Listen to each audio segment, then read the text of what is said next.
मेरा दिल भी कितना पागल है। दिल पागल होता है क्या?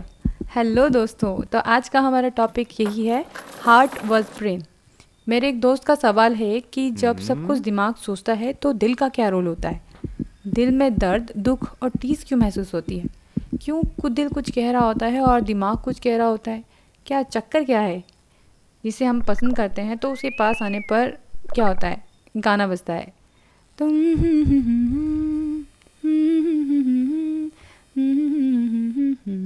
कुछ कुछ होता है।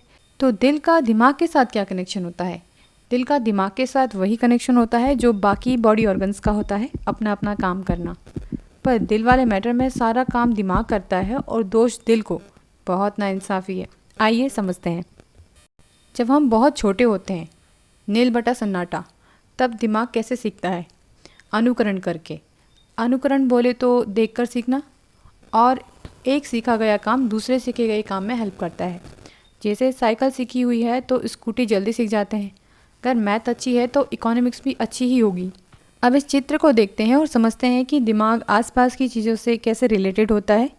तो इस चित्र में जो बाहर का एरिया है वो भौतिक वातावरण है, उससे अंदर का एरिया मनोवैज्ञानिक वातावरण है, और उससे अंदर है हमारा पी बोले तो व्यक्ति, पर्सन।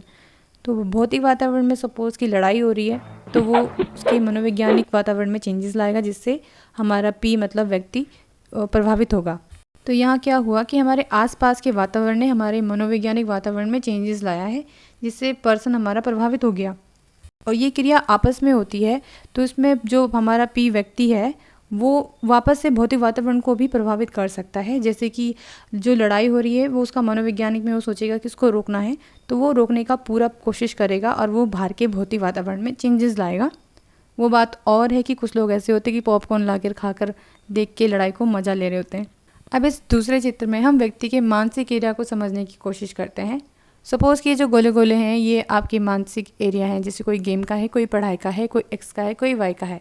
तो इसमें जो पतली जिनकी बॉर्डर लाइन है वो आसपास के इन्वायरमेंट से इन पर जल्दी असर पड़ता है, और जिनकी मोटी बॉर्डर लाइन है वो आपका स्ट्रॉन्ग एरिया है, तो उसमें आसपास के इन्वायरमेंट का कम असर पड़ता है या ना के बराबर असर पड़ता है।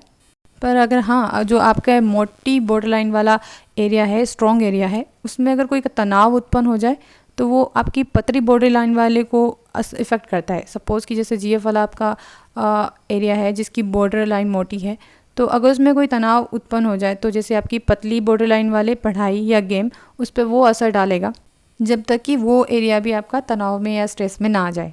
तो ऐसे ही 4 प्रकार के मानसिक संघर्ष है जिनका रोल है दिल और दिमाग के बीच कन्फ्यूज़न पैदा करना।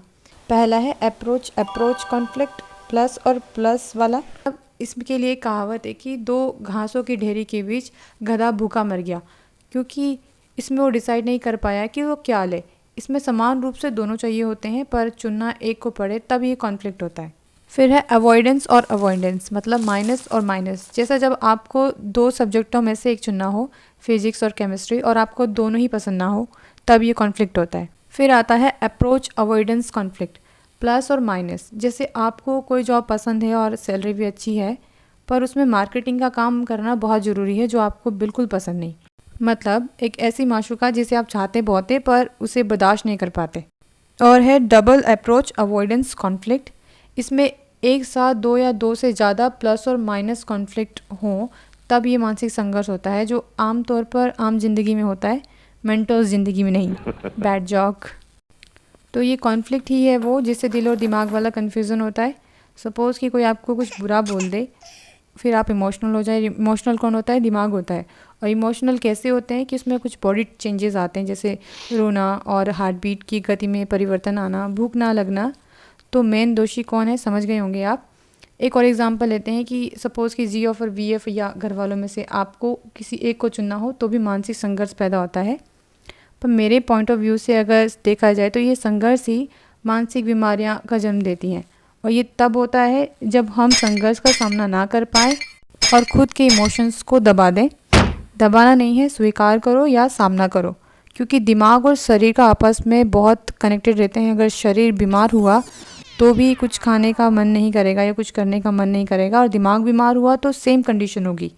इसलिए जितना अच्छा खाना खाना ज़रूरी है उतना ही अच्छा सोचना भी ज़रूरी है। आप खुद से देखो कि जो दिल धड़कने की क्रिया होती है वो अपने आप होती है, ना हम इसे खुद से बंद कर सकते हैं ना इसे कम कर सकते हैं। पर हाँ, जब हम टेंस होते हैं तो बीपी प्रॉब्लम, और जब हम डरे होते हैं तो दिल की धड़कन तेज़ हो जाती है। तो ये दिल के साथ ही नहीं, पूरी बॉडी के साथ होता है। जैसे किसी किसी का टेंस होने पे पेट गड़बड़ा जाता है। तो अगर किसी संघर्ष की वजह से मानसिक बीमारी को हमने जन्म दिया है तो उसे सही करने की, ठीक करने की क्षमता भी हमारे ही अंदर है। इसलिए पॉजिटिव और अच्छा सोचिए। दिमाग में बहुत पावर होती है, इसलिए कहते हैं कि ज्ञान इंद्रियों पर कंट्रोल करना सीखिए। जब भी मैं इस बात पर सोचती हूँ तो मुझे लगता है कि वो बात गलत नहीं है कि पहले ज़माने में अपने आप से अपना शरीर त्याग सकते थे, अपनी बॉडी छोड़ सकते थे। जैसे कि कुछ मैं कभी सुनने में आता है कि वो उसके सदमे में मर गया। तो मैं सोचती हूँ कि कितनी पावर है माइंड में कि अपने बॉडी को हम खुद कंट्रोल कर रहे हैं। और एक मनोवैज्ञानिक गोलमैन ने भी कहा है कि सक्सेस के पीछे ज़्यादातर 80% इमोशंस का हाथ होता है। ठुकरा के मेरा प्यार मेरा इंतकाम देखेगी, ऐसा कुछ। तो दिल बस बॉडी में ब्लड पंप करने का काम करता है, उससे ज़्यादा कुछ नहीं। और आप समझ गए होंगे कि दिल और दिमाग के बीच में ये कन्फ्यूज़न कैसे और क्यों पैदा होता है। तो दिमाग बहुत पावरफुल चीज़ है जिसे समझने में अभी बहुत समय लगेगा और इसी से हम समझ नहीं पाए। तो दिमाग की पावर की बात मैं आगे अपनी नेक्स्ट वीडियो पर्सनैलिटी डिसऑर्डर में भी करूँगी।